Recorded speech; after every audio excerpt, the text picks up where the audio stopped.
ಮಳೆಯಲ್ಲೂ ಕೂಡ ಈ ಶೋಭಾಯಾತ್ರೆಯನ್ನ ರೋಡ್ ಶೋವನ್ನ ಯಶಸ್ವಿ ಮಾಡಿರೋದಕ್ಕೆ ನಿಮ್ಮೆಲ್ಲರಿಗೂ ಕೂಡ ನಾನು ಅಭಿನಂದನೆಯನ್ನು ಸಲ್ಲಿಸ್ತಾ ಇದ್ದೇನೆ. ನಿಮ್ಮೆಲ್ರಿಗೂ ವಿಷಯ ಗೊತ್ತೇ ಇದೆ, ಬರೋ ಏಪ್ರಿಲ್ 9ನೇ ತಾರೀಕು ಕೇರಳಂನ ವಿಧಾನಸಭಾ ಚುನಾವಣೆ ಇದೆ. ವಿಶೇಷವಾಗಿ ಕಾಸರಗೋಡ್ನಲ್ಲಿ ನಮ್ಮೆಲ್ಲರ ಪ್ರೀತಿಯ ಅಕ್ಕ ಅಶ್ವಿನಿ ಎಂಎಲ್ ಅವರು ನಮ್ಮ ಭಾರತೀಯ ಜನತಾ ಪಾರ್ಟಿಯ ಅಭ್ಯರ್ಥಿಯಾಗಿ, ನಮ್ಮೆಲ್ಲರ ಪ್ರತಿನಿಧಿಯಾಗಿ, ಬಿಜೆಪಿ ಅಭ್ಯರ್ಥಿಯಾಗಿ ಅವರು ಇವತ್ತು ಚುನಾವಣೆಯಲ್ಲಿ ನಿಂತಿದ್ದಾರೆ. ನನಗೆ 100ಕ್ಕೆ 100 ವಿಶ್ವಾಸ ಇದೆ, ಯುವಕರಾಗಿರುವಂತ, ಹೊಸದನ್ನ ಏನಾದರೂ ಮಾಡಬೇಕು ಅನ್ನುವಂತ ಛಲ ಇರುವಂತ, ವಿದ್ಯಾವಂತ ಮಹಿಳೆ ಆಗಿರುವಂತ ಅಶ್ವಿನಿ ಅಕ್ಕ ಈ ಚುನಾವಣೆಯಲ್ಲಿ ದೊಡ್ಡದಾಗಿ ಜಯವನ್ನು ಗಳಿಸ್ತಾರೆ. ಕಾಸರಗೋಡಿನ ಮೊದಲ ಮಹಿಳಾ ಶಾಸಕಿಯಾಗಿ ಕೇರಳದ ವಿಧಾನಸಭೆಯಲ್ಲಿ ಧ್ವನಿಯುತ್ತಾರೆ. ನಾನು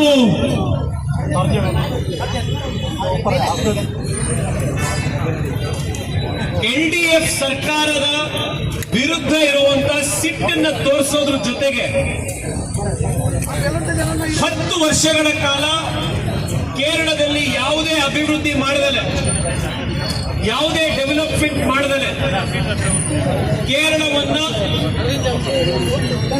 ತಮ್ಮ ಸ್ವಂತ ಹಿತಾಸಕ್ತಿಗೋಸ್ಕರ ಲೂಟಿ ಮಾಡಿದಂತ ಯುಡಿಎಫ್ ಸರ್ಕಾರವನ್ನು ಹೊರಗಡೆ ಹಾಕೋದ್ರ ಜೊತೆಗೆ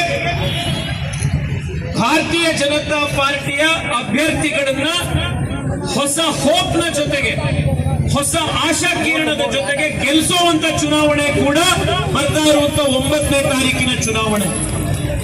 ನಾನು ಬೆಳಗ್ಗಿನಿಂದ ಅಶ್ವಿನಿ ಅಕ್ಕರ ಜೊತೆಗೆ ಈ ಭಾಗದ ಸಮಸ್ಯೆಗಳು, ಈ ಭಾಗದಲ್ಲಿ ಅವ್ರು ಮಾಡಬೇಕು ಅಂತ ಇಟ್ಕೊಂಡಿರುವಂತ ಕನಸುಗಳ ಬಗ್ಗೆ ಮಾತನಾಡಿದ್ರು. ಮಂಗಳೂರಿನಿಂದ ಕೇವಲ 1 ಗಂಟೆ ದೂರದಲ್ಲಿದ್ರೂ ಕೂಡ ಎಷ್ಟೊಂದು ಅಭಿವೃದ್ಧಿಯನ್ನ ಮಾಡಬಹುದಾಗಿರುವಂತಹ ಅವಕಾಶಗಳಿದ್ರೂ ಕೂಡ ಕಾಸರಗೋಡು ಮತ್ತೆ ಮಂಜೇಶ್ವರ ಎರಡೂ ಕೂಡ ಇವತ್ತು ಡೆವಲಪ್ಮೆಂಟ್ ನಲ್ಲಿ ಹಿಂದೆ ಬಿದ್ದಿದೆ, ನೆಗ್ಲೆಕ್ಟ್ ಆಗಿದೆ. ಇದಕ್ಕೆ ಬಹಳ ದೊಡ್ಡ ಉದಾಹರಣೆ ಅಂತಂದ್ರೆ, ಒಳ್ಳೆ ಸ್ಕೂಲಿಗೆ ಮಕ್ಕಳನ್ನ ಸೇರಿಸಬೇಕು ಅಂತಂದ್ರೆ, ಒಳ್ಳೆ ಕಾಲೇಜ್ನಲ್ಲಿ ಹೈಯರ್ ಎಜುಕೇಶನ್ ಕೊಡಬೇಕು ಅಂತಂದ್ರೆ ಕಾಸರಗೋಡು ಮಂಜೇಶ್ವರದಿಂದ ನಮ್ಮ ಯುವಕ ಯುವತಿಯರು ಮಕ್ಕಳು ಬೆಳಗ್ಗೆ 6 ಗಂಟೆ 6:30 ಬಸ್ ಹಿಡಿದು ಮಂಗಳೂರಿಗೆ ಹೋಗ್ಬೇಕಾಗಿದೆ. ಎಜುಕೇಶನ್ ಸಿಕ್ಕಾದ ಮೇಲೆ ಕೆಲಸ ಆದ್ರೂ ಇಲ್ಲಿ ಸಿಗತ್ತಾ ಅಂತಂದ್ರೆ ಕೆಲಸ ಕೂಡ ಇಲ್ಲಿ ಸಿಗೋದಿಲ್ಲ. ಇವತ್ತು ನೀವು ನನ್ನ ಊರಿಗೆ ಬಂದ್ರೆ ಬೆಂಗಳೂರಿಗೆ, ಅರ್ಧ ಕೇರಳ ಇವತ್ತು ಬೆಂಗಳೂರಿನಲ್ಲಿದೆ. ಕೆಲಸ ಇಲ್ಲ ಅನ್ನೋದಕ್ಕೆ ಬೆಂಗಳೂರಿಗೆ ಬರ್ತಾ ಇದ್ದಾರೆ. ಕೇರಳದ ಯುವಕರಲ್ಲಿ ಯಾವುದೇ ಕೊರತೆ ಇಲ್ಲ, ಯಾವುದರಲ್ಲೂ ಕಡಿಮೆ ಇಲ್ಲ. ದೇಶದಲ್ಲಿ ಅತ್ಯಂತ ಬುದ್ಧಿವಂತರಲ್ಲಿ, ಹಾರ್ಡ್ ವರ್ಕ್ ಮಾಡೋದ್ರಲ್ಲಿ, ಟ್ಯಾಲೆಂಟ್ ಇರೋದ್ರಲ್ಲಿ, ಪರಿಶ್ರಮ ಮಾಡೋದ್ರಲ್ಲಿ ಕೇರಳದ ಕಾಸರಗೋಡು ಯುವಕರು ಎಲ್ಲರಿಗಿಂತ ಮುಂದಿರ್ತಾರೆ. ಆದ್ರೆ ಅವಕಾಶ ಇಲ್ಲದೆ ಇರೋದ್ರಿಂದ ಇಲ್ಲ ಬೆಂಗಳೂರಿಗೆ ಹೋಗ್ಬೇಕಾಗತ್ತೆ, ಪೂನಾಗೆ ಹೋಗ್ಬೇಕಾಗತ್ತೆ, ಚೆನ್ನೈ ಡೆಲ್ಲಿಗೆ ಹೋಗ್ಬೇಕಾಗತ್ತೆ, ಇಲ್ಲ ಗಲ್ಫಿಗೆ ಹೋಗ್ಬೇಕಾಗತ್ತೆ. ಇವತ್ತು ಕೇರಳದ ಹಳ್ಳಿಗಳನ್ನು ನೋಡಿ, ಕೇರಳದ ಊರುಗಳೆಲ್ಲವೂ ಕೂಡ ವೃದ್ಧಾಶ್ರಮ ಆಗೋಗಿದೆ. ಯಾವ ಯುವಕರು ಕೂಡ ಇವತ್ತು ಕೇರಳದ ಊರುಗಳಲ್ಲಿಲ್ಲ. ಬರೀ ವಯಸ್ಸಾದಂತ ಮುದುಕ ಮುದುಕಿಯರು ಮಾತ್ರ, ತಾತ ಅಜ್ಜಿಯರು ಮಾತ್ರ ಇವತ್ತು ಕೇರಳದಲ್ಲಿಲ್ಲ. ಎಲ್ಲ ವಯಸ್ಸಿನಲ್ಲಿರುವಂತಹ ಯುವಕರು ಯುವತಿಯರು ಇವತ್ತು ಉದ್ಯೋಗ ಹುಡುಕೊಂಡು ಬೆಂಗಳೂರಿಗೆ, ಮುಂಬೈಗೆ, ಪುಣೆಗೆ, ಗಲ್ಫಿಗೆ ಹೋಗ್ತಾ ಇದ್ದಾರೆ. ಆದ್ರೆ ಇಲ್ಲಿರುವಂತಹ ಎಲ್ಡಿಎಫ್ ಸರ್ಕಾರ ಯಾವುದೇ ರೀತಿಯ ಡೆವಲಪ್ಮೆಂಟ್ ಮಾಡುವಂತ ಉದ್ದೇಶ ಅವ್ರಿಗಿಲ್ಲ. ಒಂದೊಂದು ಬ್ರಿಡ್ಜು ಕೂಡ 30-40 ವರ್ಷದಿಂದ ಪೆಂಡಿಂಗ್ ಇತ್ತು. ಕೇರಳದಲ್ಲಿರುವಂತಹ ಎಲ್ಲ ಮೆಗಾ ಹೈವೇ ಪ್ರಾಜೆಕ್ಟ್ಗಳು ಕೂಡ ನರೇಂದ್ರ ಮೋದಿ ಪ್ರಧಾನಮಂತ್ರಿ ಆದ್ಮೇಲೆ ಆ ಎಲ್ಲ ಪ್ರಾಜೆಕ್ಟ್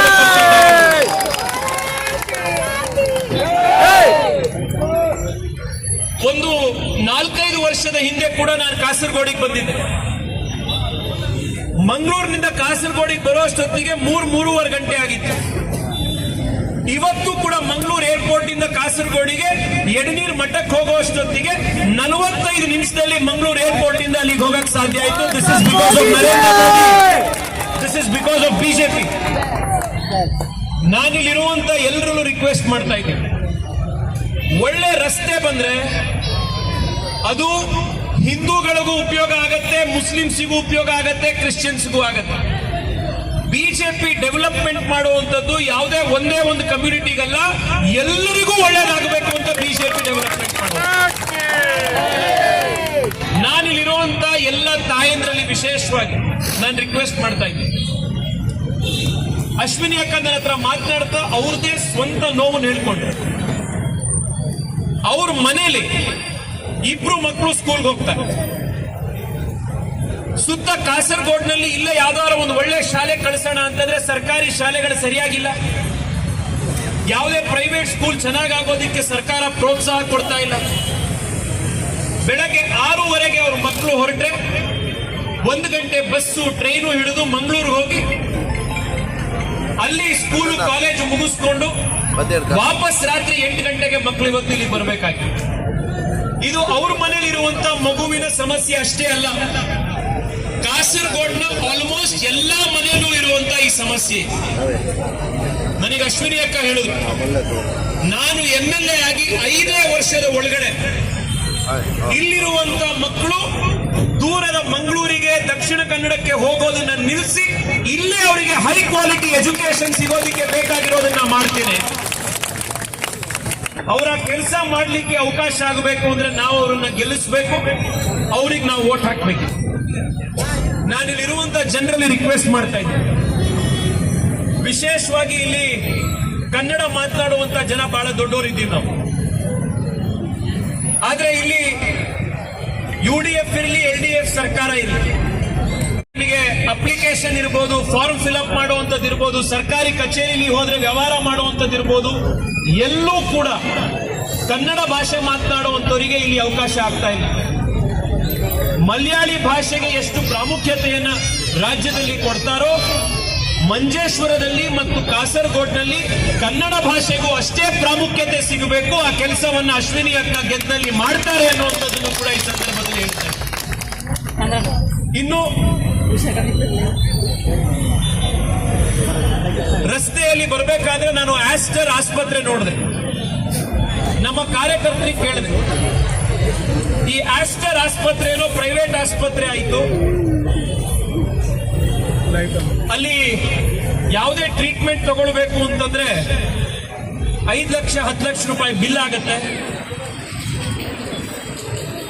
ಇಲ್ಲಿ ಬೇರೆ ಆಸ್ಪತ್ರೆಗಳಲ್ಲಿ ಟ್ರೀಟ್ಮೆಂಟ್ ತಗೊಳ್ಳೋದಕ್ಕೆ ಒಳ್ಳೆ ಕ್ವಾಲಿಟಿ ಮೆಡಿಕಲ್ ಫೆಸಿಲಿಟಿ ಇದೆಯಾ? ಪ್ರಧಾನಮಂತ್ರಿ ನರೇಂದ್ರ ಮೋದಿ ಅವರು ಇಡೀ ದೇಶಕ್ಕೆ ಕೊಟ್ಟಿರುವಂತ 5 ಲಕ್ಷ ರೂಪಾಯಿವರೆಗೆ ಫ್ರೀ ಆಯುಷ್ಮಾನ್ ಭಾರತ ಯೋಜನೆ ಇಲ್ಲಿ ಇಂಪ್ಲಿಮೆಂಟ್ ಆಗ್ತಾ ಇದೆಯಾ ಅಂತ ಕೇಳಿದ್ರು. ನಮ್ಮ ಕಾರ್ಯಕರ್ತರು ಹೇಳಿದ್ರು, ಆಸ್ಟರ್ ಆಸ್ಪತ್ರೆ ಬರೀ ಶ್ರೀಮಂತರಿಗೆ ಮಾತ್ರ ಇರುವಂತದ್ದು, ಬಡವರಿಗೆ ಯಾರಿಗಾದ್ರೂ ಸಮಸ್ಯೆ ಆಯಿತು ಅಂತಂದ್ರೆ ಅವರಿಗೆ ಮೆಡಿಕಲ್ ಇನ್ಶೂರೆನ್ಸ್ ಕೂಡ ಇಲ್ಲಿ ಸರ್ಕಾರ ಕೊಡ್ತಾ ಇಲ್ಲ. ಆಯುಷ್ಮಾನ್ ಭಾರತ್ ಯೋಜನೆಯನ್ನು ಕೂಡ ಬ್ಲಾಕ್ ಮಾಡಿದ್ದಾರೆ. ಇಲ್ಲಿ ಸಾಮಾನ್ಯ ಜನಕ್ಕೆ ಬಹಳ ಸಮಸ್ಯೆ ಇದೆ. ನಾನು ನಿಮಗೆ ಆಶ್ವಾಸನೆ ಕೊಡ್ಲಿಕ್ಕೆ ಇಚ್ಛೆ ಪಡ್ತೇನೆ, ಅಶ್ವಿನಿ ಅಕ್ಕ MLA ಆದ ಮರು ದಿನದಿಂದ ಕೇಂದ್ರ ಸರ್ಕಾರದ ಪ್ರತಿಯೊಬ್ಬರಿಗೂ 5 ಲಕ್ಷ ರೂಪಾಯಿಗೆ ಫ್ರೀ ಸಿಗುವಂತ ಆಯುಷ್ಮಾನ್ ಭಾರತ್ ಯೋಜನೆಯನ್ನು ನಾವು ಕಾಸರಗೋಡಿನಲ್ಲಿ ಜಾರಿ ತರ್ತೇವೆ. ಈ ಕೆಲಸಗಳೆಲ್ಲ ಆಗಬೇಕು ಅಂತಂದ್ರೆ ನಾವು ಏಪ್ರಿಲ್ 9ನೇ ತಾರೀಕು ಬಂದು ವೋಟ್ ಹಾಕಬೇಕು. ನಾನು ಕೇರಳದ ಎಷ್ಟೋ ಎಲೆಕ್ಷನ್ ನಲ್ಲಿ ನಾನು ಕ್ಯಾಂಪೇನಿಗೆ ಬಂದಿದ್ದೆ.